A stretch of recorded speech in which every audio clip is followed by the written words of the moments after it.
Hola, Simon here from Clear Vision. Welcome to my channel. All the videos you find here are based on my experiences as a psychotherapist. Here's a dynamic, and it's an age-old dynamic. It's an age-old problem in relationships between men and women. So often there's this man saying, I don't get enough sex in our relationship. The passion has died, the intimacy's gone, she's not like she was in the honeymoon period or whatever. And often the woman will counter that with, well, he's not very this and he's not very that, and I don't feel like it, and etc, etc. So this is kind of a really age-old story and dynamic within a lot of relationships. And I'm not going to get into in this video how to solve that problem, because I think it's very complex and it's very unique to the relation, each couple. But what I had seen on social media was a lot of this solutions for this problem coming from men, and sometimes coming from women, saying that the solution to the problem is that the man needs to be more sensitive to their partner's needs. And I see something in this. Some people, it depends on the way it's put. Sometimes there seems to be this emasculation in it, and a lot of men going along with that. Oh yeah, you know, I'm embracing my sacred feminine side, and I'm doing this and I'm doing that, and you know, there's this kind of we get sometimes these blurred lines on role confusions and things like that, depending on which gurus, influencers, psychotherapists, psychologists, life coaches that we're listening to or watching. So I thought I'd jump into the mix. It's two people in a relationship. This is my belief. So the issue that I take with the solution that's often given on social media, which is the man's not getting enough sex. So if the man wants more sex, then he needs to accommodate the female's needs, and he needs to be more sensitive and listen to her problems and be more in tune with her body and touch and caress and hold the space, etc, etc, etc. My issue with this is that the underlying catalyst for all this is not enough sex. And so there's someone in a relationship saying, bear with me, my needs aren't being met, I'm not happy, I'm not satisfied. And then the solution coming from the world around them, it can be, oh, well, you need to satisfy your partner's needs and then you'll get your needs met. And to me, there's a whole problem with that dynamic. Doing it that way, whatever the problem is, doing it this way is you are doing something to get something in return. And I have a bit of an issue with that. Now, I think we naturally do things in order to get something in return, even if we say we don't. Of course we do, we're humans. But in this particular dynamic, it's kind of like a weird, I don't know how to describe it. It's kind of like a disguised advice. It's good advice disguised, or it's bad advice disguised as good advice. So it's this, you should meet your partner's needs and then you'll get your needs met. And you're like, okay, that's an exchange, that's a deal, that's a trade up. That's me jumping through a hoop to get something, which I don't think is healthy for either person in a relationship. There's a want, there's a need, and it's not being addressed. It's being actually it's going to become the elephant in the room. So actually, and the danger of this is that it can build resentment, and I've seen this happen as well. So someone keeps giving in order to receive, and the more they give, the less they receive, or the more they give, then they receive. But after a while, they kind of turn around and go, you know what? I keep giving to receive.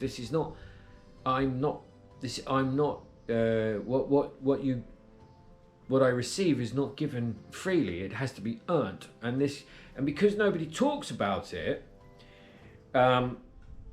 Because this is normally a very, very difficult conversation with couples, then the whole thing starts to blow apart, fall apart. Cracks appear. The surface starts getting flaky paint in the relationship. Resentment can be built up, and the actual conversation should be, or maybe not should, but the actual conversation could be something along the lines of, okay, I don't feel we have enough sex in our relationship. When we have sex in our relationship, I feel desired. I feel affection. I feel wanted. I feel attractive. Now, you could stop there and go, well, why do you need someone else to feel that way? Well, because we're human beings, actually, and none of us live in caves. We weren't designed to live in caves, and actually we still need that environmental bounce back. And one thing that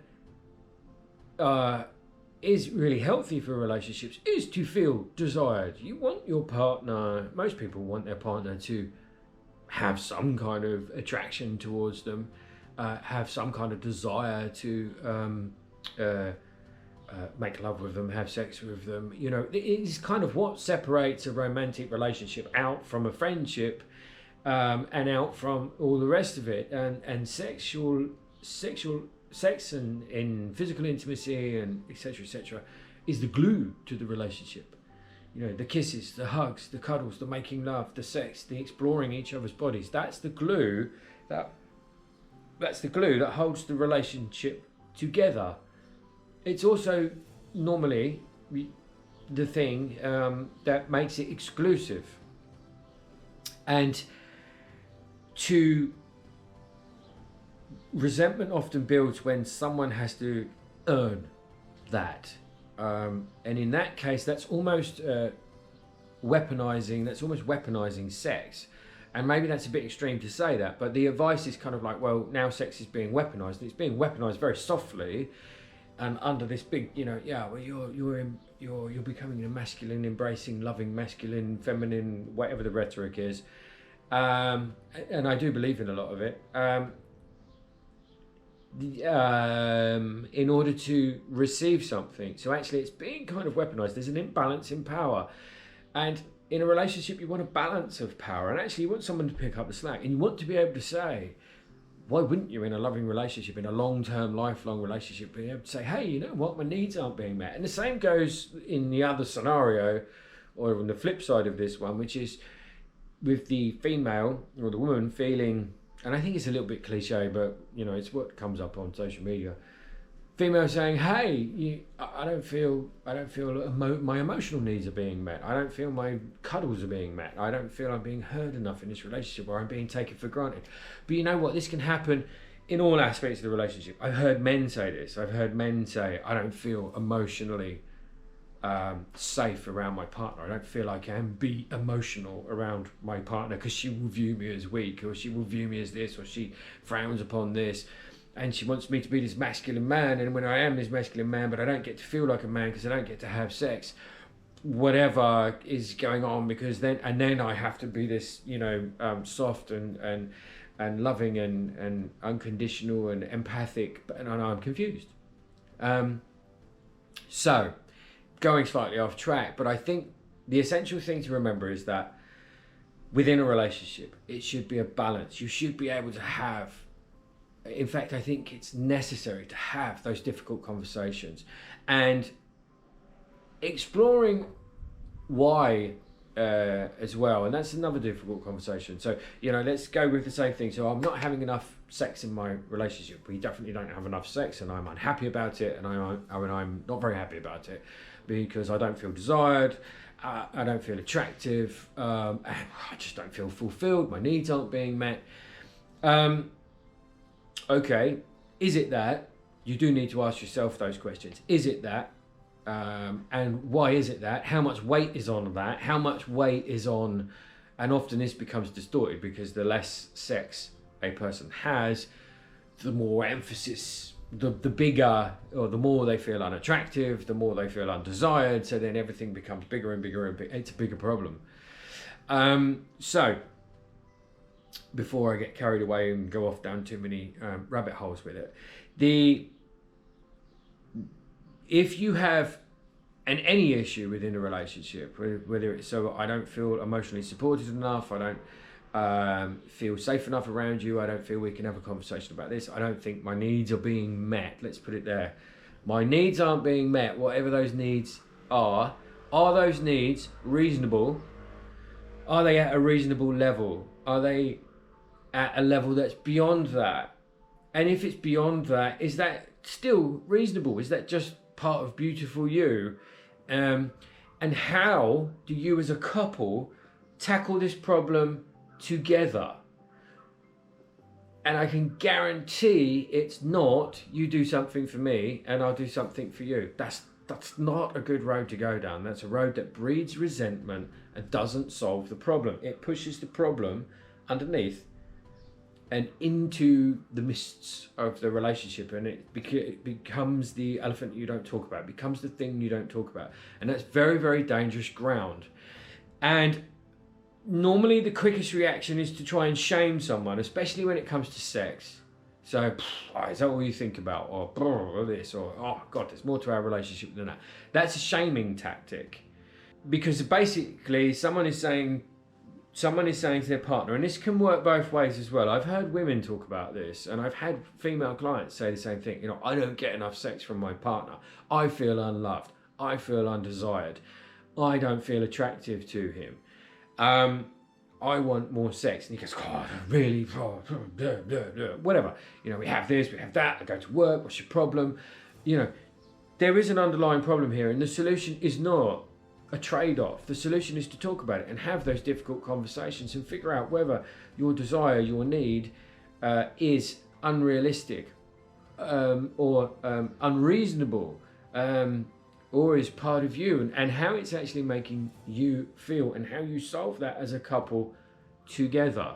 And it's not you do something for me and I'll do something for you, which is kind of what the message comes across. And actually it's also, with that message, the solution there is you do something that's unnatural for you. You do something that's unfamiliar to you. You do something that you now need to learn another way of being. And there's nothing wrong with that either.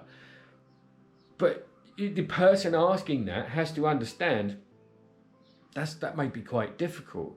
It's the same as asking your partner to be more sexual when they don't know how to do it, when they don't know how to feel, or they don't feel safe enough to do it, or asking your partner to be more emotionally aware when they don't. Well, what does that mean? What books have I got to read? What YouTube videos have I got to read? What does that mean? So you have to, as a couple, really, really look at each other and support each other, because a loving relationship is about two individuals supporting each other with their issues, because you both come with issues. And you need to support each other with your issues whilst not allowing your partner's issues to affect you to your own detriment. That way you grow strong together. That's the point of it. So that's my objection to some of that advice, if that made any sense, because it's a little bit convoluted. In the meantime, please take care of yourselves, and I'll see you next time. Please don't forget to like and subscribe. I keep forgetting to ask people to do that as well. So please like and subscribe, and leave any suggestions or whatever you want in the comments section below. Adios.